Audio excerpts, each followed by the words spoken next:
Mendelian inheritance, like we have discussed about the law of dominance, the law of segregation, and the law of independent assortment. That is also called first, second, third law. And these laws, they are like follows the Mendel's law. That's why we call them Mendel's law, the law of dominance, law of segregation, law of independence. But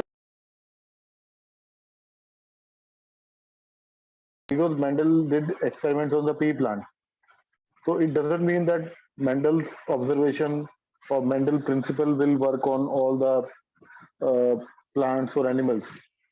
So there are some exceptions uh, for Mendel inheritance. So we call them non-Mendelian inheritance because it is not following the Mendel's law. So non-Mendelian inheritance, like in the case, there are many types like incomplete dominance, codominance, multiple allelism, phylogenetic inheritance, and pleiotropy. That is actually not following the Mendel's law because Mendel has all told about the law of dominance. He says one allele will dominate over the other, and there will be no mixing. Okay, there will be no blending. But what happens when the same type of experiment is done with different flowers, like different plants? It is an inheritance in which the offspring show intermediate characters between the two parental characters. Like you cross red and white, according to Mendel, the dominant character should come on the F1. Either it is a red or white, it depends which one is dominant. But if the pink color will come, like pink color is an intermix, like intermediate color. So that is an exception. So in this, the cross when we did in the flower color in Snapdragon or dog flower plant and Mirabilis gelapa, that is 4 o'clock plant, if they we cross homozygous red and homozygous white, it produces pink color flowers. So it means there is a incomplete dominance. That is an exception. That is not following the Mendel's law. That is incomplete dominance. Dominance is there, but it is not complete. Here you can get in the F2 generation. F2 generation, if you cross the pink plants, selfing, so again the red and white separates and pink color also comes. Okay, so law of segregation you can see here that it is an exception of the law of dominance, but law of segregation is applicable here also because when the parents in F1 generation they do selfing, in F2 again the red color and white color comes, although it was not present in the F1. So it means the gametes segregate and there is no exception for the law of segregation. So in the F2 generation, you will see the phenotype is 1:2:1. One red, two pink, and one white. But in case of the Mendel's experiment, he got the phenotypic ratio 3:1. The genotypic ratio is 1:2:1, like RR, capital R, small r, small r. That is same. Like genotypic ratio is same in the case of Mendel's and in case of this incomplete dominance. In this case, both phenotypic and genotypic ratios are same. But in Mendel, the phenotypic ratio is 3:1 and genotypic is 1:2:1.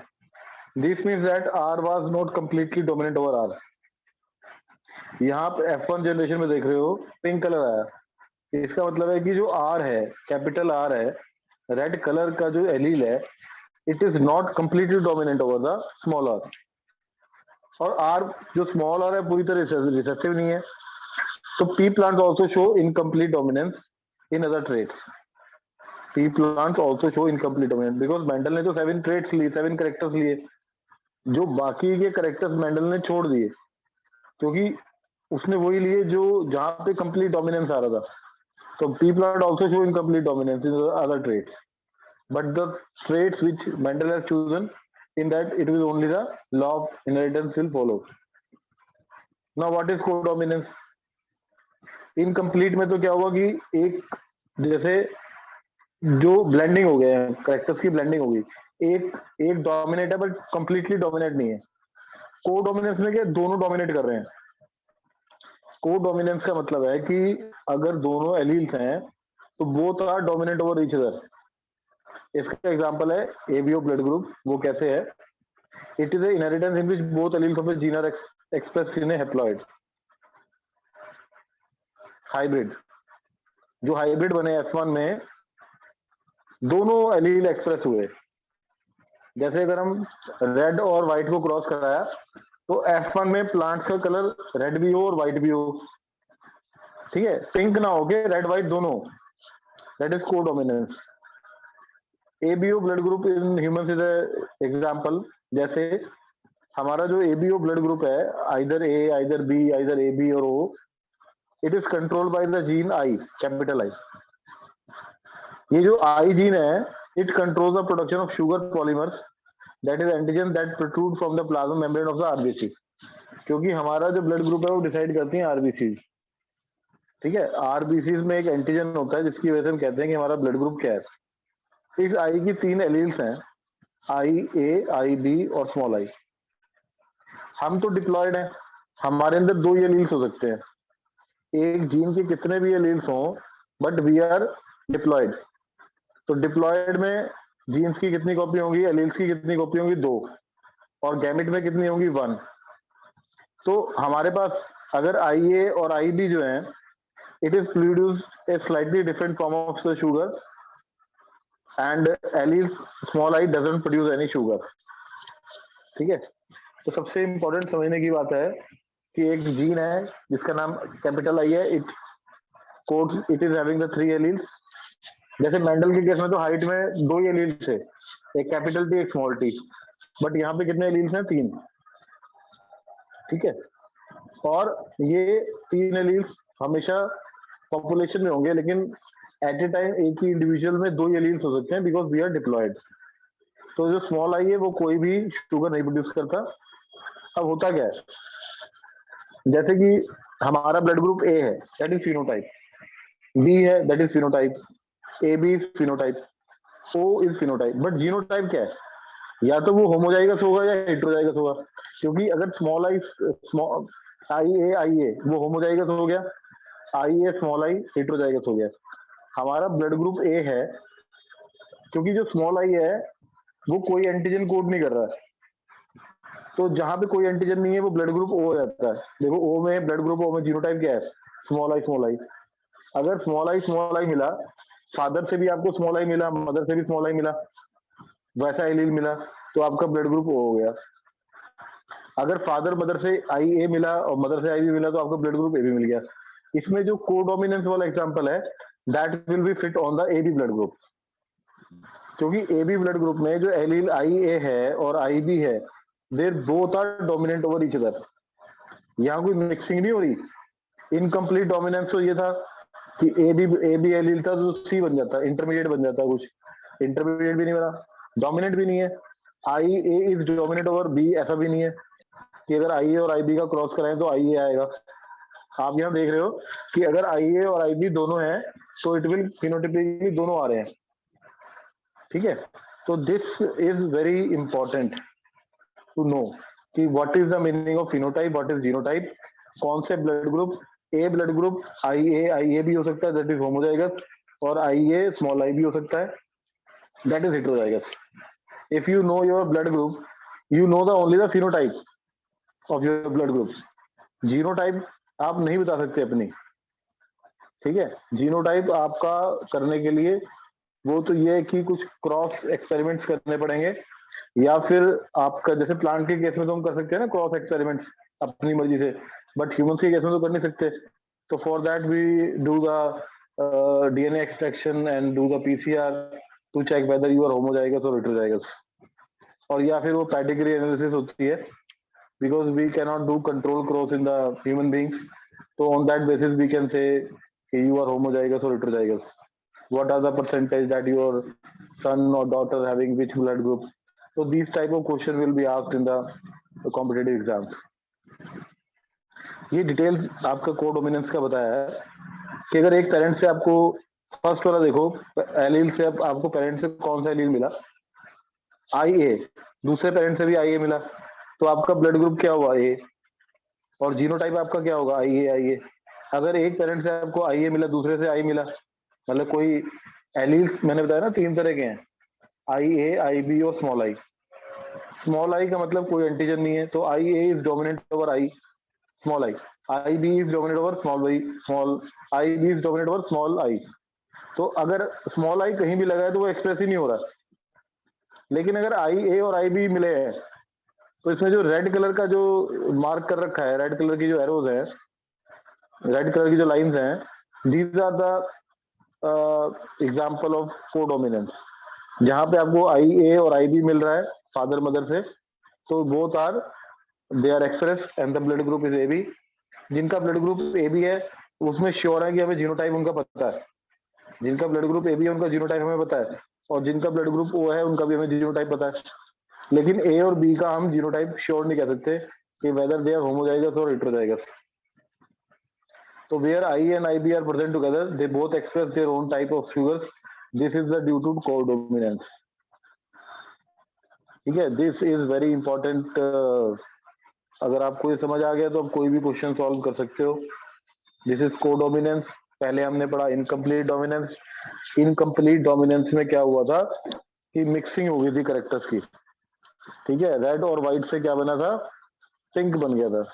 यहाँ पे ये codominance में एक दूसरे पे benefit आता, जैसे mother father हैं, अगर फादर ही डोमिनेंट है तो लॉ ऑफ डोमिनेंस आ गया। अगर मदर फादर दोनों डोमिनेंस हैं तो को डोमिनेंस हो गया। अगर दोनों बीच में ही है तो इनकम्प्लीट हो गया। ठीक है, तो को डोमिनेंस में आप ये देखो एग्जांपल दिए हुए हैं कि अगर फादर और मदर, एक में फादर AB है और मदर O ब्लड ग्रुप है, O मतलब III, तो what are the chances that the offspring having the blood groups? The offspring having 50% chance, I am discussing the right one. If the father is AB and mother is O blood group, so we definitely know the genotype. क्योंकि AB और O blood group का genotype आप guess कर सकते हो, आपको पता है। तो this the gamete will form like this, और ये जो है इस तरह के बेबीज होंगे। 50% chance of having the blood group A और 50% chance of blood group of B, and this blood group gene is not on the sex chromosome, so it will be not on basis on the sex. The blood group is decided by your I gene and it is present on your autosome.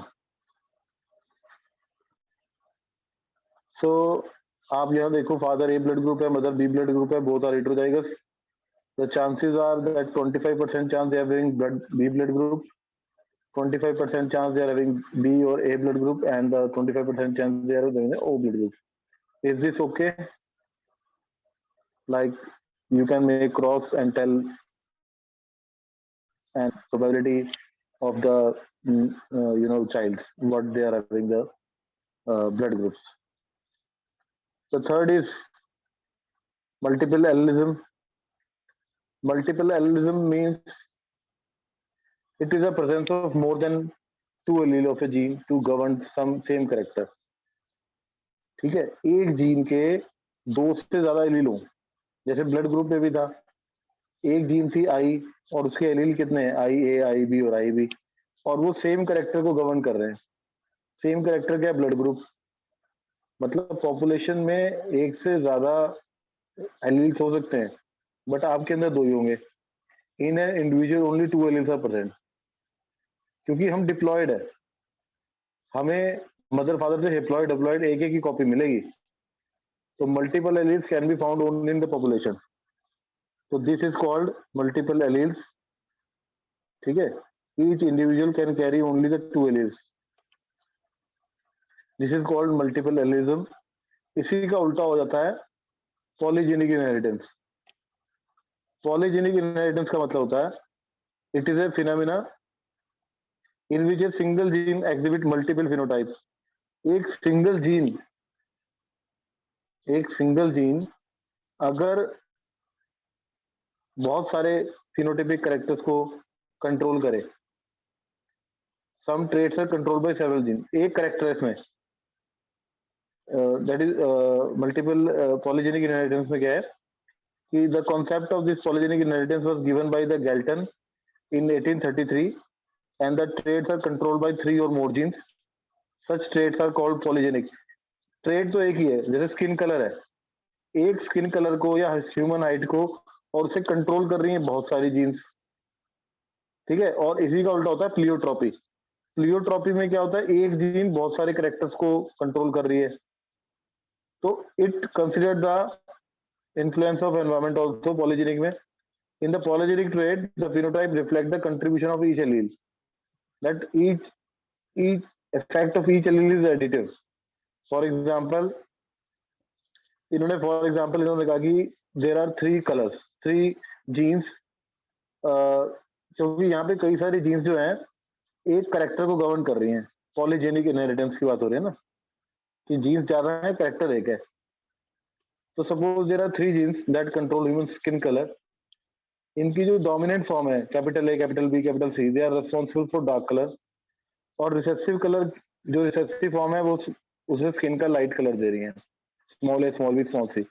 तो darkest colour जो हो जाएगा वो तो हो जाएगा capital A, capital A, capital B, capital B, capital C, capital C. This is the darkest skin colour. Although environment also play role, okay, it is not only the genotype.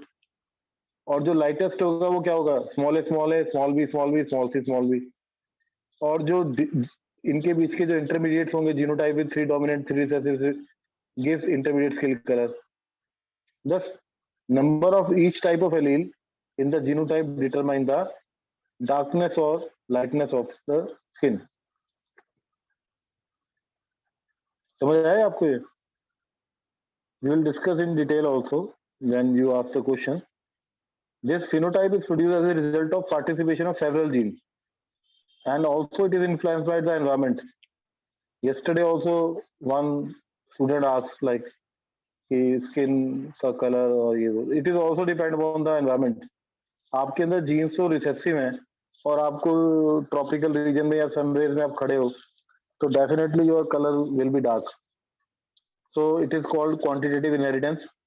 Here the character of phenotype can be quantified and the last is pleiotropy. Pleiotropy में क्या है कि इसका उल्टा है, polygenic का उल्टा, मतलब यहाँ पे एक सिंगल जीन कई सारे फिनोटाइप्स को कंट्रोल कर रही है। Single gene, here a single gene exhibit multiple phenotype expressions, such a gene is called pleiotropic gene. In most cases, the mechanism of pleiotropy is the effect of a gene on metabolic pathways, which contribute towards different phenotypes. ज्यादातर ये jeans कहाँ पर हैं, जहाँ पे metabolic pathways में जो enzymes हैं उस तरह की जीन्स है। अगर एक किसी एंजाइम के अंदर कोई चेंज हो जाता है तो कई सारे उसके फिनोटाइपिक कैरेक्टर्स चेंज हो जाते हैं, जैसे synthesis in starch synthesis in pea, phenylketonuria, sickle cell anaemia. जैसे in phenylketonuria and sickle cell anaemia the mutant gene has many phenotypic effect. जैसे फिनाइलकेटोन्यूरिया की वजह से उसमें म्यूटेंट जीन की वजह से मेंटल रिटार्डेशन भी हो गई, रिडक्शन इन हेयर भी हो गए और स्किन पिगमेंटेशन भी। तो 3 phenotype are changes. The 3 phenotypes, they are changed only due to one gene mutation in the phenylketonuria. That gene which produce the phenylketonuria. So that we'll discuss in the mutation part. But यहाँ पे main समझने का ये है कि एक gene कई सारे ट्रेट्स को कंट्रोल कर रही है, एक जीन कई सारे ट्रेट्स को कंट्रोल कर रही है, तो प्लियोट्रॉपी।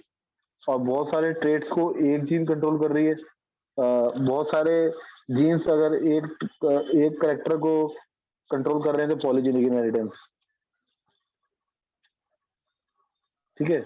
इन्होंने स्टार्च सिंथेसिस का एग्जांपल दिया कि प्लियोट्रॉपी क्या चीज है। Starch is synthesised effectively by capital B, therefore the large starch grains are produced. Small b have lesser efficiency in starch synthesis and produce smaller starch grains. So starch grain size also show incomplete dominance, ठीक है। तो यहाँ पे आप देख रहे हो large size में गैमेट्स बने, स्मॉल में बने, तो it is incomplete dominance, capital B, small B.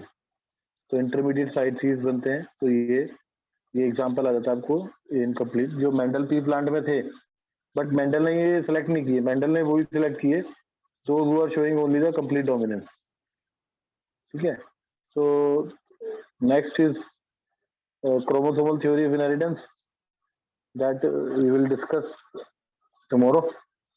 Up to now, we have discussed like non-Mendelian uh, non-Mendelian inheritance, like incomplete dominance, codominance, and multiple allelism, pleiotropy, codominance, polygenic inheritance. You know that after the Mendel's death, Mendel work was not recognized. It was Mendel published his work in 1865. It remained unrecognized for several reasons till 1900, and the reasons were that the communication was difficult, so that the work could not be widely publicized. क्योंकि उस time ना net ना phone ना कोई network था, printed media था. Printed media, the communication was very difficult. His concept of a gene as a stable unit which controls the expression of trait and that pair of allele does not blend was not accepted at that time. And he cannot even show the physically what is that factor. He's saying there is some factor, but he cannot explain what is the physical proof of the existence of factors. And his idea of using mathematics to explain biological phenomena was new and acceptable. And after the death of Mendel, the Hugo de Vries, Koren, and von Tischenmark in 1900 rediscovered Mendel's work independently due to advanced microscopy, and they carefully observed cell division. Then they come to know कि जब gamete बनते हैं तो cell divide कैसे हो रही है, chromosome number कैसे ऑफ हो रहा है. So this lead to the discovery of chromosome, and after that the chromosomal theory was proposed by Sutton and Boveri in 1902, and with they have also included the Mendelian principle, and that theory is called chromosomal theory of inheritance. And just after that, the T.H. Morgan and his colleagues, they worked on fruit fly for the experimental verification of this chromosomal theory of inheritance, and then they come to know about the linkage and recombination. That in the case of Mendel, it is not there because Mendel has given the concept of a law of independent assortment, and this is just exception. Linkage is an exception of law of independent assortment. So now you can ask the question. Now the 14-15 minutes are left. So students, please, now you please ask the question. Okay, thus, this is very important. This one I'll show you. Yes. Yes. Please, sir, please allow the students to ask the questions. So how more than 3 alleles can be present at the time of copulation? देखो population है, देखो मान लो एक gene है,